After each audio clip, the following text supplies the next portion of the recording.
Well, what's going on, guys? Welcome back to the Titans Time Podcast. I'm your host, Tanner Staggs. Joining me, as always, my co-host, Tyler Staggs. Thanks for tuning into the show today. We're excited to get into it, even though there's not that much going on with the Tennessee Titans right now or around the NFL at all, other than the ESPN's top 10 list, which was a little bit laughable. But before we get into the show, I want to let you know to go and follow us on social media. That really helps us out a lot. Keep up with us on there. The two that we're most active on Twitter, it's Titans_time. On Facebook, you can find us under Titans Time. And then we're also on Instagram, Titans Time Podcast. Tyler, let them know how they can support the podcast. If you want to support the podcast, if you're listening on to the audio version, make sure you go subscribe, rate 5 stars, leave us some comments. Gonna be honest, guys, our comments are kind of dry on there. But if you're on YouTube, especially on our last video, man, the comments were flying around like crazy, and there were some pretty good comments and some good back and forth. I really enjoy it. I think you just like reading my responses to these people. So sometimes I think it's funny how you take some of the comments. Sometimes I know, but sometimes it's just funny because it's like, I'm like, man, and then it's like that another one will pop up, and I'm like. What is happening? Like, my phone won't even load the comments sometimes, as many as going on there. But I have talked to you about this. I'm not actually taking any of these personal. I'm having fun with them because it's just some interaction back and forth. Nothing's really going on right now. We're waiting for training camp to start up. So, it's just fun to have that little back and forth and maybe see some other people get riled up. But if you're on YouTube, if you haven't already, go down. Hit that red subscribe button. Turn it gray. That little bell with the things on the side. Make sure to hit it. That way you never miss when we upload a video. Like the video, share the video, and like we talked about, go down and leave some comments on the video. We really appreciate it, and it helps us out a lot. Like I said, thanks for tuning into the show. I know there's definitely not that much going on with the team right now, but we still got a lot to talk about just because we can always come up with something to sit down here and just talk back and forth about. And we're good at bullshitting, basically what you're saying. Pretty much, but in a way that hopefully is entertaining at least. So today we thought we would get on here and we're going to look through the roster a little bit, talk about some guys that might surprise fans this season, either good or bad. And then once we get through that, we're going to go and we're going to talk about some other teams maybe that we're interested in seeing this season, other than the Titans, obviously. Just because of maybe some off-season moves that they've made, some new players they have, just teams that we're interested to see how things work out for them this next season. And then also, obviously, want to mention the ESPN top 10 quarterback list because Ryan Tannehill absolutely just got snubbed, disrespected, overlooked, just a million different ways to put it, but definitely disrespectful in my opinion because we'll save it for later, towards the end of the show. Look, you're getting all worked up right now. I feel like you're taking this one personally. We'll save it for later, towards the end of the show. So I want to get into talking about some players that we think, which obviously ours are probably not going to match up because we just don't agree on anything, but some players that we think could surprise fans this season, either good or bad. So I guess either above or below, who could play above or below expectations. Is there anybody that comes to your mind when I bring that up immediately? When you bring it up, I think the first one that comes to mind for me is probably Kevin Byard. And I know that may be kind of a generic answer just because he had a down year last year compared to what he's done before that. And I think that's going to set him up for an extremely good year this year just because last year there was a lot of communication problems in our secondary. We've totally changed our secondary except for him, and we assume that Amani Hooker is going to get a lot more playing time this year. So those are the only two guys that had significant playing time last year that are back for the secondary. So I think that he's going to be set up to come back, and I think he may have the best year of his career so far. So, relative to the way that Kevin Byard has, fans have expected Kevin Byard to come out and play in seasons past, because obviously he's a leader on the defense. And right. He's one of the guys that, recently I say, just because his career really, he has some years under his belt, but has not necessarily been all that long. But right. people see him as that guy that is a veteran, and he is compared to other players on the defense. And, he's been with the team a lot longer than many people on the Titans defense. Do you think that expectations for this next season are going to be higher or lower than fans have had for him in the past? I do think they're going to be higher. I think that he's going to meet those expectations and maybe go above and beyond them. But, they have to be higher. When you have a bad year like last year, or a down year like last year, and fans were expecting more from you, then if you come out this year and have another bad year, then really, especially with the money he's making, heads start to be put on chopping blocks. Exactly.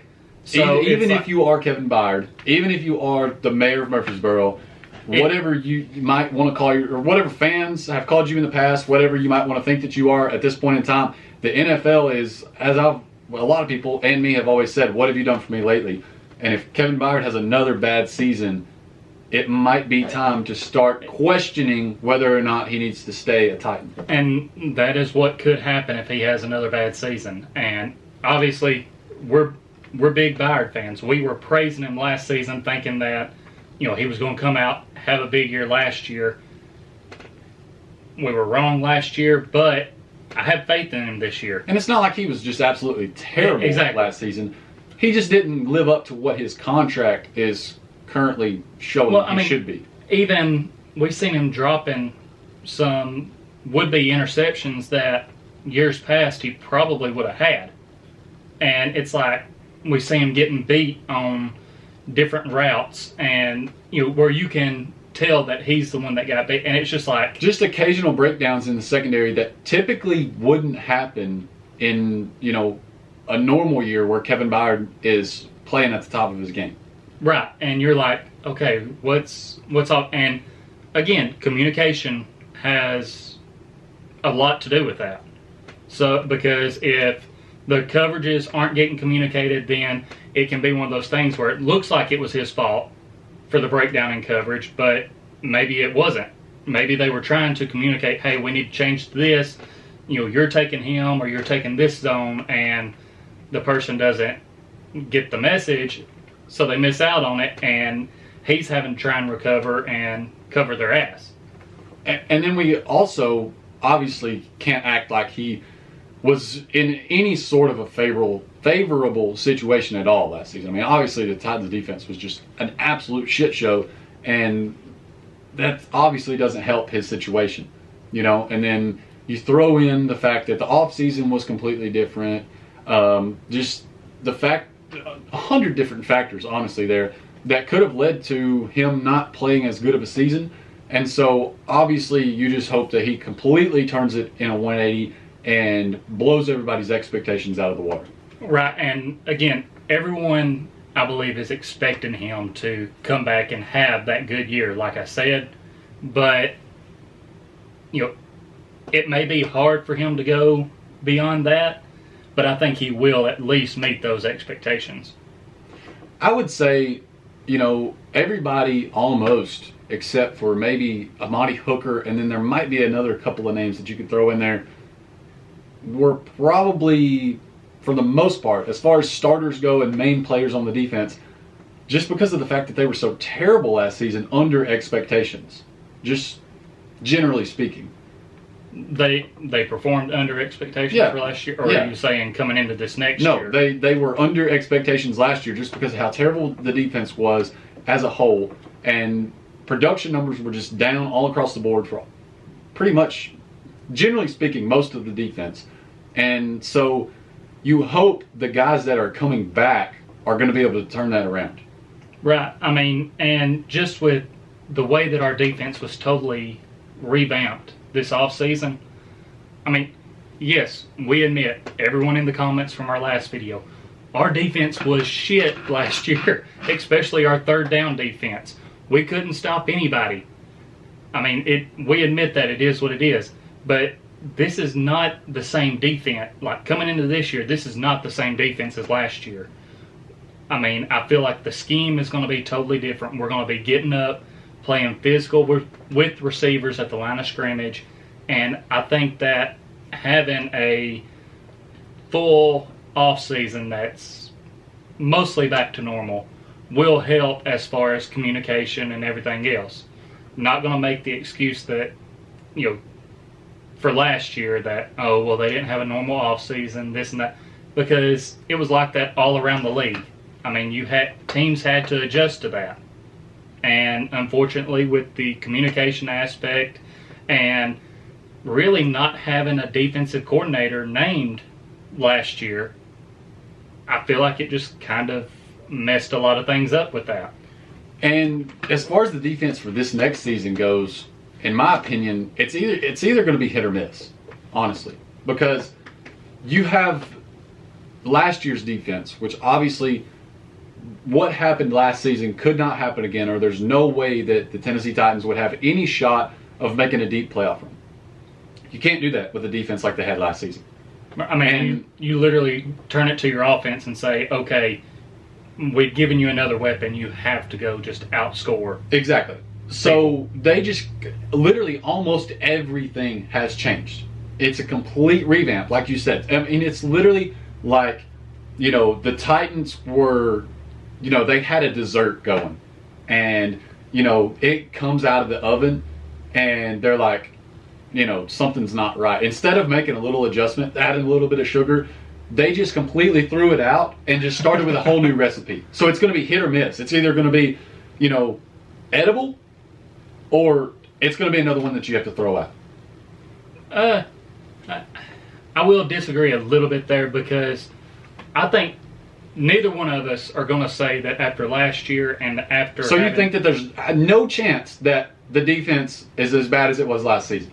With all of the new concoctions and everything that has been thrown into this situation, the new faces, the new defensive coaches, everything new almost across the board.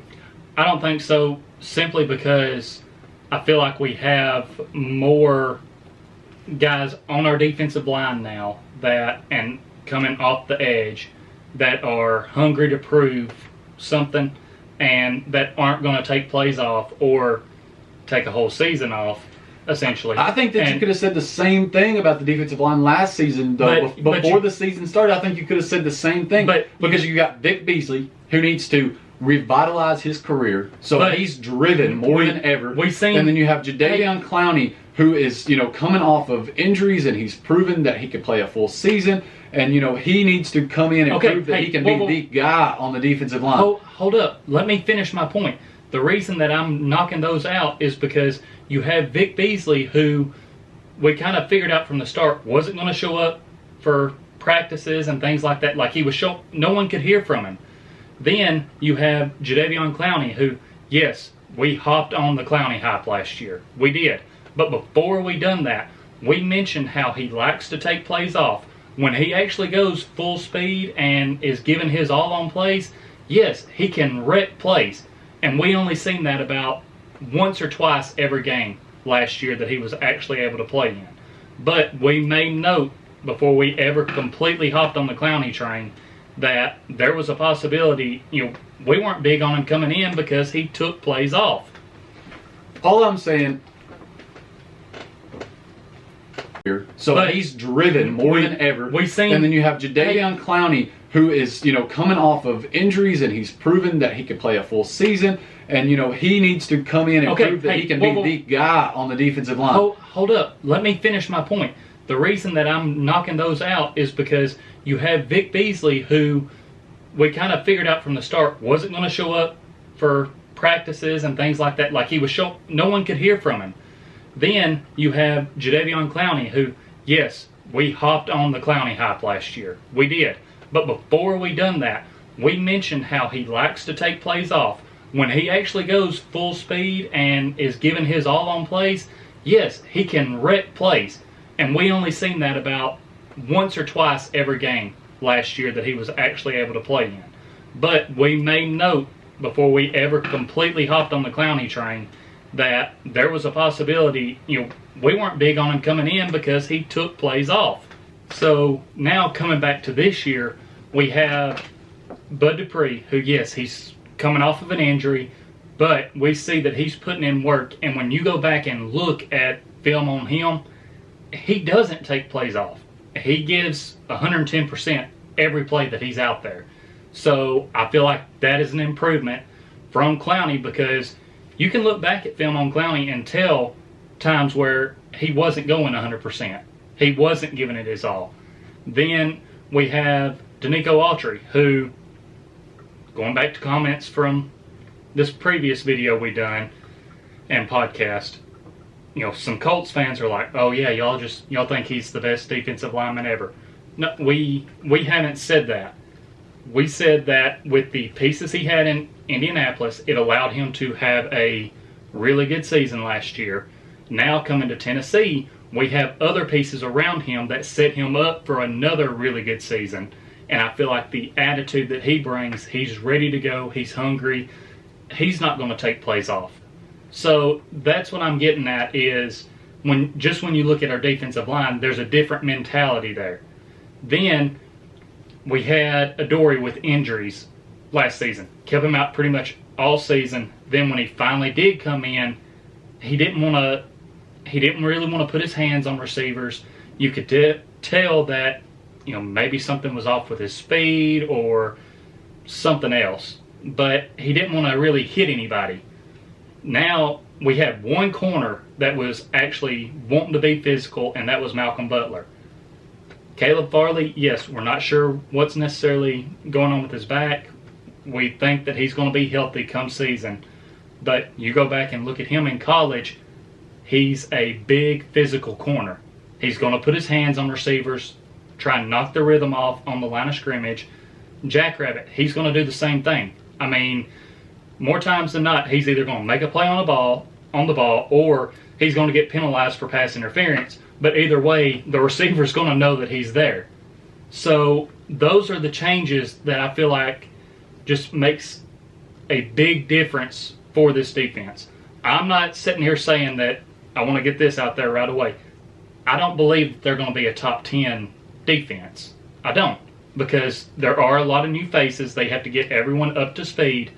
But with the changes that they've made and the attitude and how physical it looks like they want to play this next year, I just don't see them being as bad as last year. I think they're going to be a middle-of-the-pack defense. I'm just saying that I don't think you can completely count out the fact that they could still be as bad or close to as bad as they were last season. And now, I don't necessarily, if I had to put, money on whether or not they would be better than, or whether or not they would be as bad as the defense last season, I wouldn't put money on that. But I'm just saying I don't think you can completely count out that scenario, because you never know when you bring in all these new faces and you have so many things that are just new. I just don't think you can completely count out the fact that things chemistry-wise might not work out. There's a number of different factors there that could lead to that defense not being any better. There are, but one positive coming into this year is they are going to have training camp where everyone's together. Then you're going to have a full preseason. So things like that, little things like that, can go a long way in helping this team build that chemistry before the regular season and before you get, deep into the season. So that's why I think, I don't see them being as bad. But we kind of went from just talking about certain players to the whole defense. So let's get back to certain players here.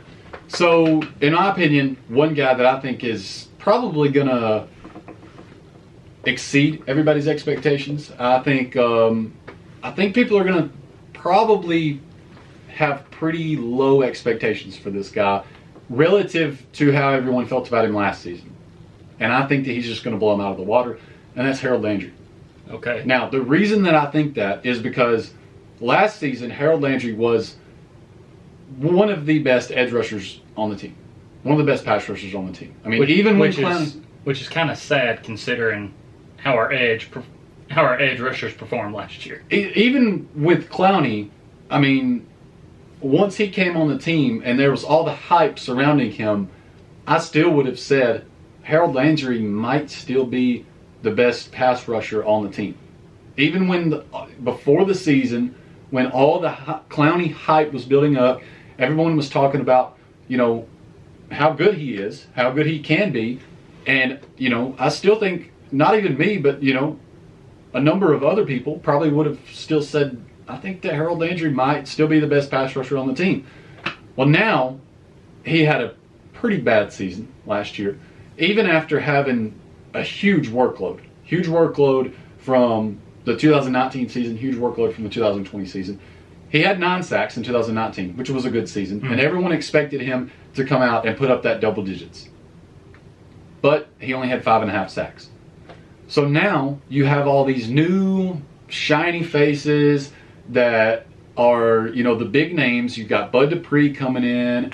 You've got Danico Autry, and then you still have Jeffrey Simmons. And, I just think it's easy to forget about Harold Landry. And all this does, having all these new guys on the line, all that does is open up opportunities for him. I still think he could be up there around that 9-10 sack range and, kind of shock people. Now, this is another guy that I'm going to say, kind of like we mentioned with Kevin Byard, if he doesn't come out and show something this year... It's a make-or-break season for him. It is, because you mentioned the names, Jeffrey Simmons, Bud Dupree, Danico Autry. When you have those other guys that make up our line and our pass rushers... Harold Landry, he's not going to be seeing double teams. I don't think he's seen that many double teams last year. And he still had a down year. Like, he couldn't get to the quarterback as consistently. So, it's, again, one of those things where he has to kind of come out and have that big year, or a really, decent year, or he could be gone. Because if you're seeing single coverage and you're wanting to be one of the top pass rushers in the league, you have to be able to beat that single coverage. Yeah. Like that single blocker, you have to be able to get around him. That's kind of my thoughts on that. I just wonder if he's going to feel a lot of pressure on himself this year for that reason. I personally think he's going to come out and have a really great season. Like you said, I mean, if he doesn't, and, honestly, I say... if he's down below where he's been in 2 of his worst seasons, 5.5, 4.5 sacks, if he's down in that range or below, that's when you start to question, is he somebody that you want to continue on with in the future? Because there are going to be opportunities to sign back other guys. Right. I mean, and there's a lot of talent there, and now there's depth at edge rush. So, there's not that excuse to make that, well, he can never really come out on a snap and give it his all because he's out there so much. He's just having to give it 70%, 100% of the time instead of 100%, 70% of the time. Right. So I don't think there's that excuse to be made for him now this season because they've got better depth and he's going to have that opportunity to come out, rest, go back in, and really get after the quarterback on passing downs. So I just think this next season is really going to tell us a lot about him, and I think that he'll shine. And he very well could. I hope that he comes out and is able to benefit from these other guys that we've added. One guy that I am going to say will definitely benefit from all the pieces added to our edge rush and defensive line is Jeffrey Simmons. For sure. He started out with I feel like a really good season last year. But then things started falling apart with our edge rushers, with our defensive line, and we started seeing him getting double and sometimes triple team. And we need that to stop this year because he's one of those guys that was pretty much commanding that respect with how he was fighting in the trenches. So when he's getting triple team, it's hard to beat that. So I think this year with having Dupree, having Autry, hopefully Harold Landry is able to get back to that 8 to 10 sack season. Jeffrey Simmons, I think, has it set up to where he's not going to be seeing many double teams, definitely not going to be seeing triple teams, and he can make some noise in stopping the run and possibly getting to the quarterback. I think he'll have his first Pro Bowl season this year. He definitely could, just with how dominant he is and the opportunity that he's going to have this season, he could have that, like, whoa, this might be like almost second coming of Aaron Donald type season. Because that's some shoes to fill there. But it absolutely is. I understand where you're coming from with he has that potential. To come in after the ACL injury and make a big enough statement that after what was really not a large sample size of playing, the coaching staff to say, we feel comfortable enough to move away from Jarrell Casey, that's saying a lot, in my opinion. I agree. And then even after this offseason, we get rid of Daquan Jones. So to me, they're saying a lot with, I don't know. It's just, I think they're putting a lot of faith in him, and I think they see, and obviously other people see it too. I mean, he cracked the top 10 list for his position, the ESPN top 10 list. So everybody else sees it too. It's just a matter of time before he's, one of the best 2 or 3 in the league. I agree, and because we're big Jeffrey Simmons fans, we love having him on that line, and since he didn't have a lot of help, I think we kind of hit on it last season. We just didn't hear much from him anymore, and you start wondering why, but you go back and look and you see why. Again, it's hard to beat being triple teamed. I mean, when an offensive line can commit 3 people to just stopping you, like, there's not much you can do in that situation. I agree. So now I feel like he's just going to get better this year, and even if teams try and double team him, maybe he has some of this stuff that doesn't show up as far as stats, in the stat book, but he just creates so much more for others that they're able to do that.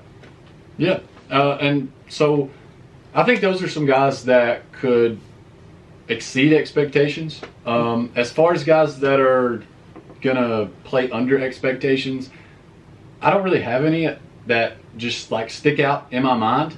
There's obviously going to be guys that don't live up to expectations. It happens every year, but I can't pinpoint who those people are.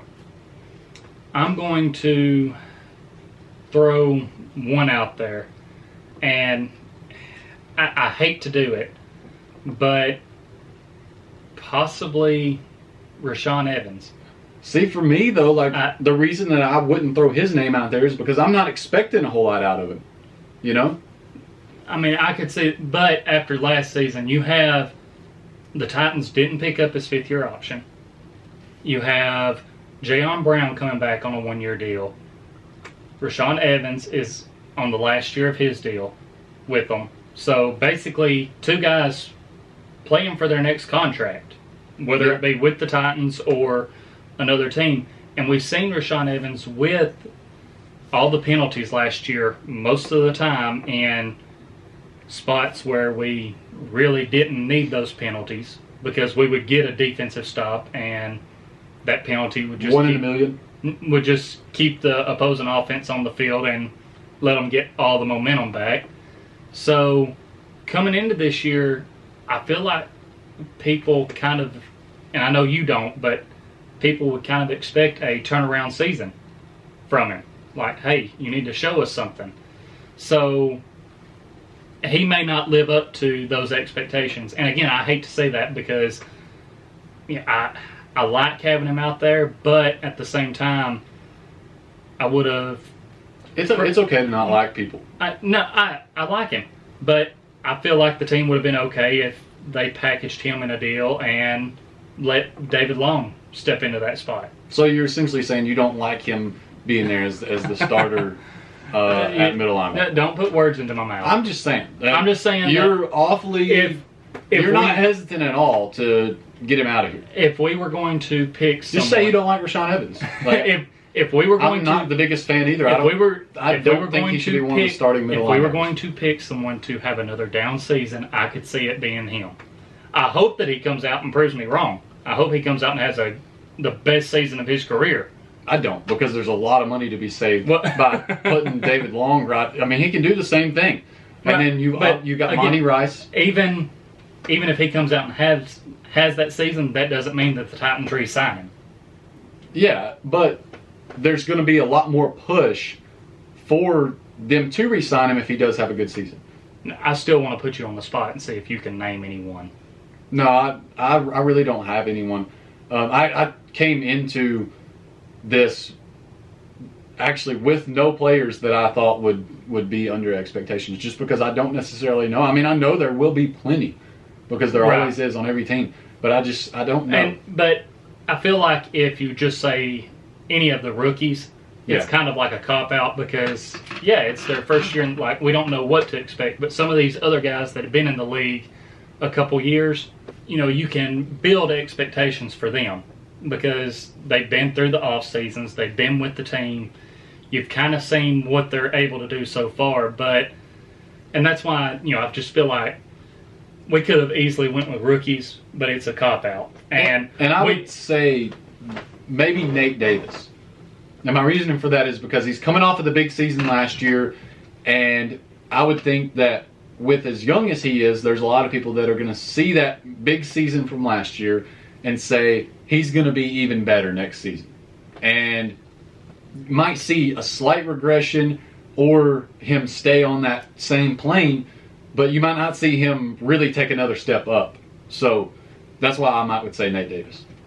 I can understand where you're coming from, but I do have high hopes for him. And I have high hopes for Lewan coming off the ACL injury, too, because, his big thing coming into this past season was, making sure he didn't get flagged for penalties, and he was doing really good. And then all of a sudden the ACL just decided to say nope. Yep. And so, you can argue that you could have high hopes for him coming into this year that he's going to be able to stay on the path, stay healthy and stay on the path of no penalties, and just show him why he's our left tackle. Yep.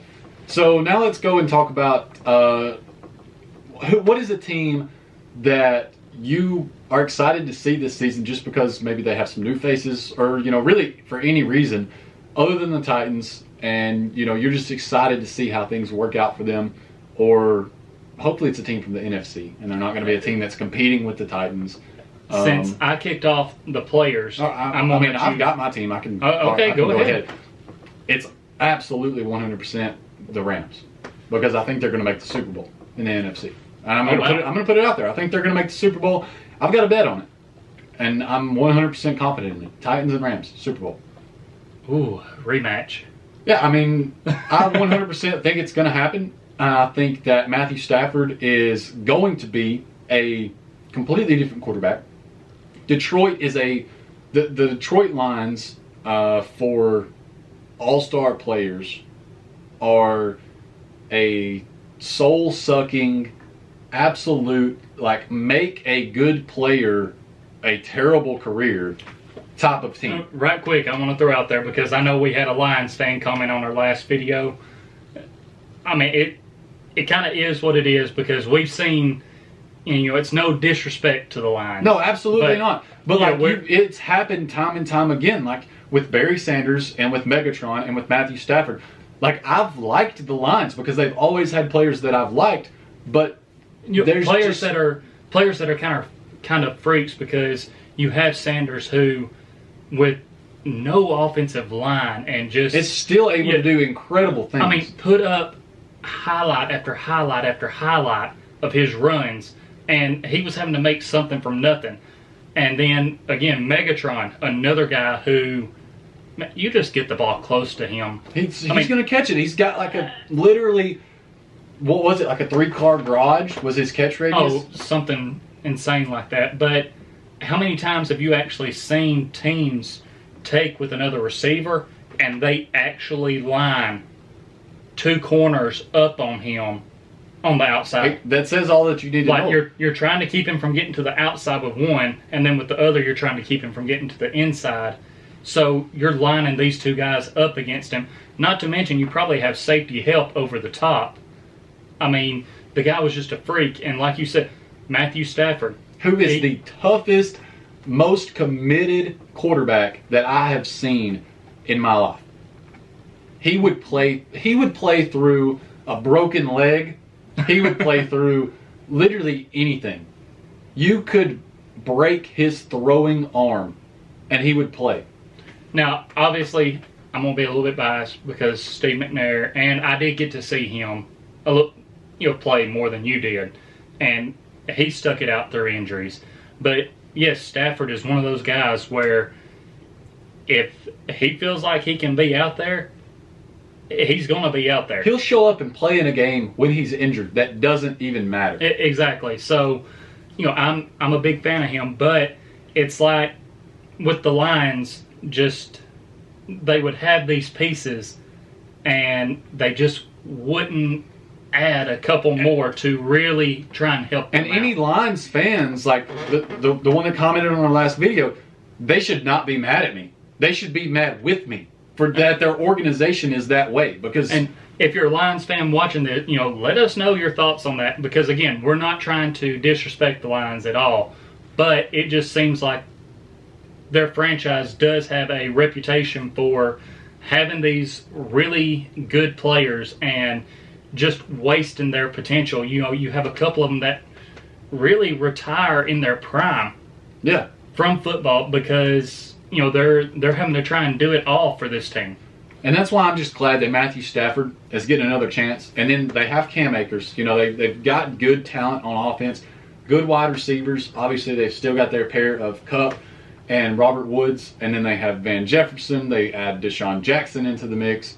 And really, it's just all around a solid team because their defense last season was amazing. And it's going to be amazing again. You have Aaron Donald. And then you've got a solid secondary. Really, Jalen Ramsey, Darius Williams, and then just all around solid. Jordan Fuller at safety. Just, in my opinion, they are one of the dark horse teams for the Super Bowl this next season that shouldn't be a dark horse at all. Like, they're better than the Tampa Bay Buccaneers. They're better than the Green Bay Packers. They're better than anybody else in the NFC, in my opinion. I'm just glad that Stafford's getting another chance because I think he is definitely going to come out and show that he is an elite quarterback and that he was just in a bad situation. All right, I can respect that. The Rams were one of the teams that I did consider talking about because, and they played the Titans in the regular season, so that's going to be one to watch, especially if we could, since we could possibly, and what we I guess would hope for, see a rematch in the Super Bowl to just kind of maybe get a little bit of closure from the last. But how ironic would it be if those two ended up in the Super Bowl? And obviously we would hope for a different outcome. But the team that I'm going to go with is the Arizona Cardinals. And I'm going to go with them because... Let me guess. J.J. Watt. No, their offense... You realize that when the Titans play them, opening week, we could see A.J. Brown, Julio Jones, DeAndre Hopkins, A.J. Green, and if he decides to come back, Larry Fitzgerald, all on the field. Well, not at the same time. Well, not the same, but at one point they will be on the field, not going against each other per se, offense and defense. But you get where I'm going with this. I know. Like the Cardinals have added some pieces, and I'm excited to see their offense and see. Kyler Murray has more than just DeAndre Hopkins and Larry Fitzgerald. You're adding A.J. Green to the mix, who's been injury prone, but he was used to kind of being the number one guy for the Bengals. Now he's coming to a team he doesn't have to be that number one guy. I believe that him and Julio, weren't they in the same draft class? If I'm... Oh, I don't know. Don't know off the top of my head. I believe I'm thinking right on there. I could be wrong. If I'm wrong, let me know in the comments. And let me know when each of them were drafted. Julio was back in 2011. I know that. But let me know when Green was. But, just all this talent at receiver, I think it could be fun to watch. Them going against our defense, and of course our offense going against our defense. It might not be fun to watch them going against our defense. Well, you never know. Especially the first game. And they've added Malcolm Butler, who, I liked watching him play for the Titans. So, you mentioned J.J. Watt. Yes, we like Watt. Didn't like him when we were playing against him, but think he's a good player. He always gives everything he has out there on the field. So that would be another team that, I'm interested to watch and could have fun watching them. Yeah, I mean, I'm excited for that opening game, just because they're going to be like a good test to see if this Titans team is really legit. Because even though they don't have a veteran, proven quarterback, Kyler Murray is no joke. I mean, he's decent. Not top 10 better than Ryan Tannehill. About saying, we'll get to that in just a minute. Tannehill on the list, but whatever. I think it would be a good matchup just to, I guess almost test the legitimacy of this Titans team, especially the defense, really, more than anything. That's going to be a great test for them coming right out, playing, obviously, 3 great receivers. Larry Fitzgerald, maybe don't classify him as great anymore, but once great and still great as far as football knowledge. Maybe not as quick or anything like that. But, yeah, I think it would be a great test and a fun game to see. It will be.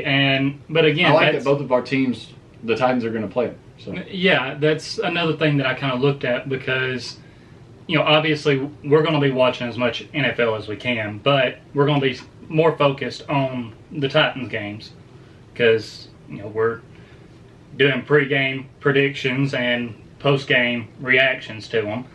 But, that's just a team in the NFC that I'm interested to see with some of the additions that they've made and see, if Kyler Murray is able to improve. And, I mean, really, you have all these weapons on the outside. He won't have to run all the time. So it's going to be interesting. Is there a team from the AFC, though, that you're kind of... Oh, no, I don't know. I don't know. I mean, there's a couple that could be interesting. The Bengals, for me. Okay, see, I was thinking the Bengals as well. Just because I want to see how Burrow's going to be now that he's back from injury. Back from injury, has his receiver from college out there. Yeah. I mean, that was one that I was thinking that could be an interesting team to see. So I've basically already said everything that I need to say about it, but Ryan Tannehill absolutely snubbed on the top 10 list. Just go ahead and go through the list just so I agree almost with everything up until the final 2. Up until the final 2? And you could make an argument to say that Tannehill could be above 8 and 7. All right, so let's go through this. And this is in order: Patrick Mahomes, Aaron Rodgers, Tom Brady, Russell Wilson, Josh Allen, Matthew Stafford, Dak Prescott, Lamar Jackson, Justin Herbert, and then Kyler Murray.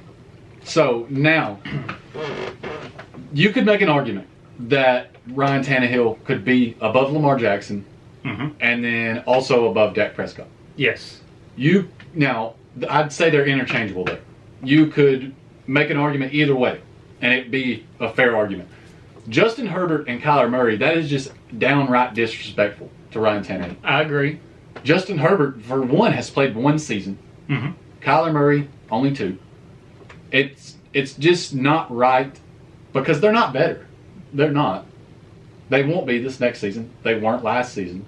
Justin Herbert was in college the season before that. So, just in my opinion, Ryan Tannehill should at least be sitting at number 9, and then an argument could be made for a spot or two higher. I agree. I mean, he should at least be above Herbert and Murray.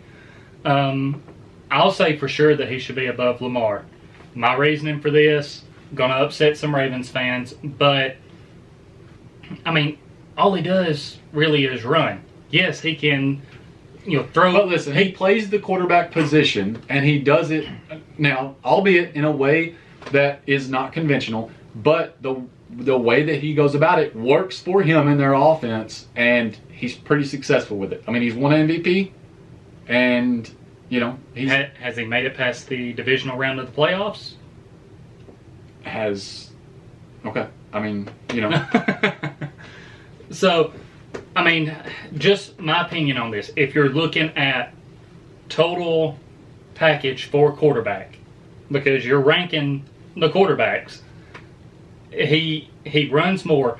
Yes, he can throw down the middle of the field. I mean, when he's throwing to his tight end or someone coming on a crossing route, yes, he's pretty good. And yes, he can get explosive plays with his legs. But when you look overall at quarterbacks, you also want someone who can throw outside the numbers consistently. Mahomes, he can move around and make any throw. I mean, all the throws. let's put it that way. Aaron Rodgers is pretty much the original Patrick Mahomes. I mean, he may not be able to move around as much now. Not saying he's sneaky athletic. He is not, but when he was younger, that's why I'm saying you compare his younger self moving around and making throws to Patrick Mahomes, in my opinion. Tom Brady, all you have to say. Russell Wilson, if he had an offensive line that could really protect him, we could see him still playing at probably an even higher level. But most of the time, you still see him in MVP talks. He has a Super Bowl under his belt. I mean, and that's kind of the thing with these top 4 guys. Right. They have a Super Bowl. They've been able to help their team get there. They've won one. Now, Josh Allen, you've given him a weapon in Stephon Diggs, and I do believe that he has a lot of arm talent as well. So I'm fine with him rounding out the top 5 there. Matthew Stafford, just what he's done throughout his career, his toughness, how he stays out there, going to a new team with probably, I will say with better weapons, I feel like, than what the Lions had. He could easily be in that 6th spot. I mean, I might argue a little bit that he could also, with the past couple of years, Tannehill. You're a hater. No. You're a Matthew Stafford hater. I said that I like him. Would you trade Ryan Tannehill for Matthew Stafford right now? No. Would you? Yes. You're lying through I your teeth. would. I would trade You're Ryan lying Tannehill. through your I would teeth. trade Ryan Tannehill for Matthew Stafford right now. Okay, whatever. Now, you get to Dak. I mean, it's kind of hard to say there because, like you said, you could argue that they could be interchangeable, but I at least do believe that Tannehill goes above Lamar because Tannehill is kind of sneaky athletic. I mean, we've seen in Green Bay. Oh, yeah, he's athletic for sure. He played wide receiver in college. Right. So he can get out and run the ball and make some guys miss, get in the end zone, and he can throw outside the numbers. He can throw to the middle of the field. I just feel like he's more well-rounded than Lamar. So I feel like that's a reason you have to put him above Lamar. Came in, gave the Titans a spark back in 2019. They were able to get to the AFC Championship game. People thought, okay, he's going to come back this next season. He probably won't be able to do as good, but guess what? He exceeded expectations again. Like, the slander on Ryan Tannehill has to stop. He's with this Titans team now. He's, I guess you could say revitalized his career. since coming to Tennessee. Absolutely. So, I mean, I feel like he at least needs to be in that 8 spot, and you could argue putting him up to possibly 6, but more so at least 7. Okay, yeah, I mean, I think that's a respectable argument for sure. Now, the Matthew Stafford slander from this side of the table has got to stop. It's honestly almost as bad as what's happening to Ryan Tannehill. I would argue that Matthew Stafford could be higher on the list. You think he could be? By the end of this season, I think that people will look back and say Matthew Stafford could have been. He easily could have been 5th on that list. Okay, maybe 4th. I could see where you're coming from with that. Maybe switching him and Josh Allen out. Maybe switching him and Russell Wilson out. Possibly. I mean, we'll see them play twice a year now. So. Exactly. But again, we're on the same page, but we do differ a little there. Everyone in our comments, go down. Let us know where you think Tannehill could have ranked or should have ranked on that list. Do you think that he's more in the 9 or 10 range? Do you think he's 8, or do you kind of agree with me and say you can make an argument for him jumping up to that 6 or 7 spot? And how do we feel about Matthew Stafford? Yeah. Would you trade Ryan Tannehill for Matthew Stafford? And I know pretty much 100% of the comments are going to say no, but I don't care because I would. Anyways, that's all I've got to talk about. I don't know if you've got anything else to add in. I think that's all I've got. Thanks for watching. This has been Titans Time, and as always, tighten up.